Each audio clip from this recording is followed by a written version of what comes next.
everyone, Walsh here from Thin Line Defense. Today we're out here in East Nebraska Gun Club and I got Cody with me because we're going to be reviewing his Warrior Poet Society double Molle belt. Before we get to that though, I want to say thanks to all of our Patreon supporters. You're what makes these reviews possible. I also want to say thanks to everyone that likes, comments, and subscribes to all of our content. You make this fun for us and we love interacting with you. So let's get into that review. So the first thing I want to tell you too, the words Warrior Poet Society and Blue Alpha Gear belt, they're the same belt. They can be used, we're going to be using them interchangeably throughout this review. So just know that the Warrior Poet Society double Molle belt is the same thing as the Blue Alpha Gear double Molle belt, but the Warrior Poet Society one does have some pretty cool branding on it that you're probably going to want. So similar to the Ronin Senshi belt we reviewed earlier, this belt also uses the two-piece inner and outer belt system. And you have the choice when you order the belt of a couple different inner belt options. Now you can order just the standard overlap belt, or there's actually an EDC option that costs about $10 more. I highly recommend it, and Cody's going to go over a little bit of why he likes that EDC option so much better. And actually hearing him talk about it, I really want one of these too, so it's a good call.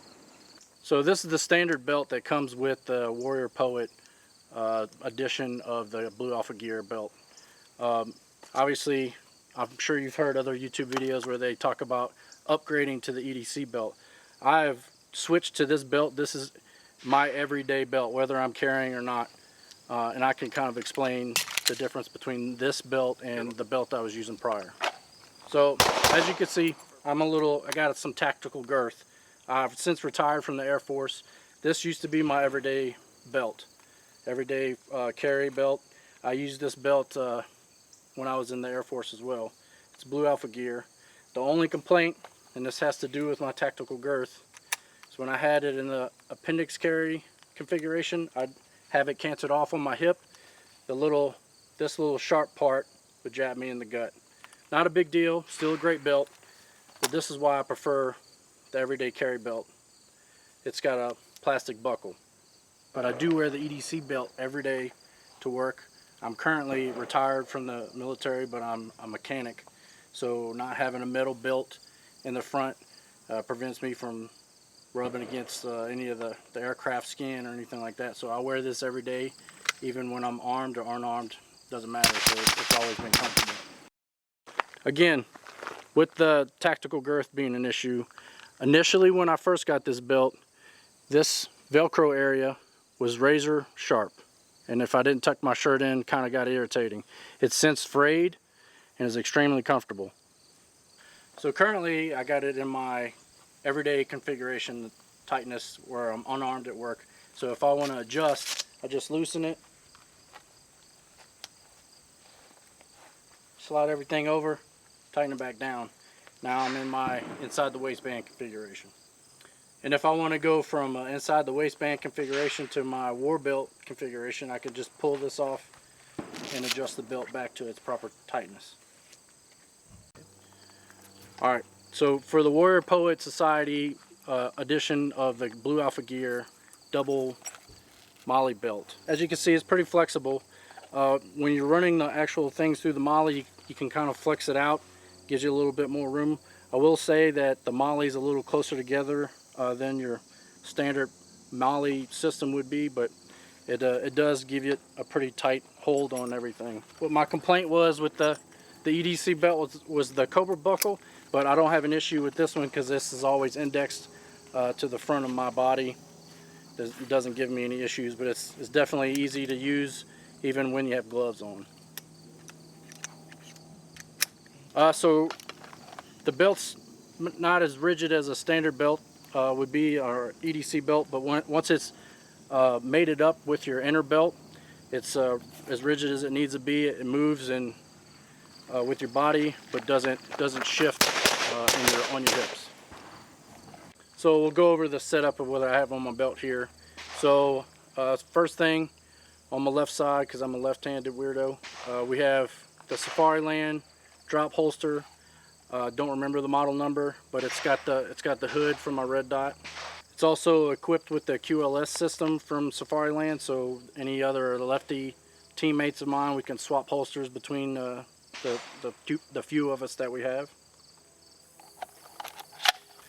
So next we have the Blue Alpha Gear med pouch. My one complaint with this, and most people that have reviewed this pouch, they all mention the same thing. If you're going to order this pouch from Blue Alpha Gear, get it with the med gear or the med kit already in it. I purchased a separate med kit and tried to stuff it all in here, and I had quite a hard time with that. I'm going to be switching this out for another med kit.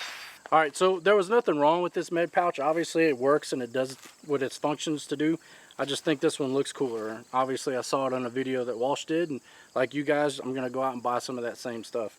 So like we collaborated with Grim Hunter Tactical Gear. They made an outer carrier for this med pouch, and you just unbuckle it and rip it off, and you got all your med gear in this one pouch. So we definitely have some love here at Thin Line Defense for Grim Hunter Tactical Gear. So if you want to get one of these pouches or anything else you've seen here, please use code TLD10 to save yourself some money. Next we have the Blue Alpha Gear dump pouch. What I like about this is when I'm not using it and it's folded up, you can see that's all the area that it takes up on my belt, so doesn't get in the way at all. All right, next we have the Esstac Kiwis. I have mine configured for 1 M4 magazine or AR magazine and 2 pistol magazines. So one thing Cody did smart on his is he actually ordered all of his separate. So I ordered the 2+1 gap from Esstac. Now the 2+1 gap, the 2+1 will fit. The 2+1 gap, as it says in the description, won't fit. So you have to have a different way you're gonna weave it through. So you gotta get a little bit creative on how you're gonna attach that to the belt, because it won't line up with the Molle. So as Cody did, I highly recommend you order them all separate, because then you can line them up and you can actually stack and add them, where I'm really just stuck with 2+1 at this point.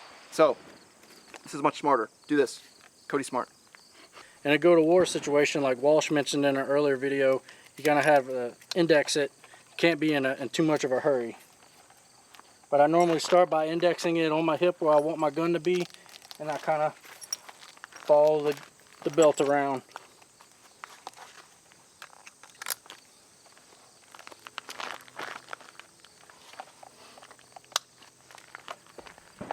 So as I mentioned before, once you get the belt on, it's extremely secure. You can run, bound around, bounce around, whatever you need to do. But once it's on, it's good to go.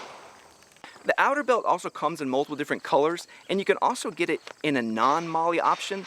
I don't recommend you do that, as I actually think that the Molle gives you a more secure attachment point for all of your items on the belt. Remember though, when running a two-piece system like this, you want to maximize your connection points. So the more you have of the hook and loop connecting to each other, the more secure the actual belt's going to be. So you want to keep this in mind when you're connecting things to your belt. If you use magazine pouches that then use the belt loops, you're going to lose some of the real estate, and then you lose some of the secureness of the two belts. So when you're doing this, remember to maximize it, connect things to the outside Molle, and try not to cover any of that inner Velcro to make your belt less secure than it should be. So as you can see, this is a fantastic belt. By no means is it budget, but for the price, I think it's the best on the market. However, I don't recall exactly what the wait time was when I purchased it, maybe 4 to 6 weeks, but due to COVID, you may have to a little longer time to wait for it. If you have a belt setup that you think works a little better, if you have a belt setup that you think works better, or if you have some tips for us on how we could set up Cody's belt better for him, let us know down in the comments. And if you like all this shooting, also let us know in the comments. Thanks for joining us for this review. I want to say big thanks to Cody for coming out and let us use his belt. Hopefully we're going to see him out here shooting with us more. I hope you learned a little bit about the Warrior Poet Society double Molle belt, also known as the Blue Alpha Gear double Molle belt. I hope you learned some things about how to set the belt up and some tips and tricks that we've learned along the way. I hope you learned how Grim Hunter Tactical makes the best pouches. Other than that though, thanks for coming out with us. As always, thanks to our Patreon supporters. Thanks to everyone. Please consider subscribing to the channel. That's it. We're out.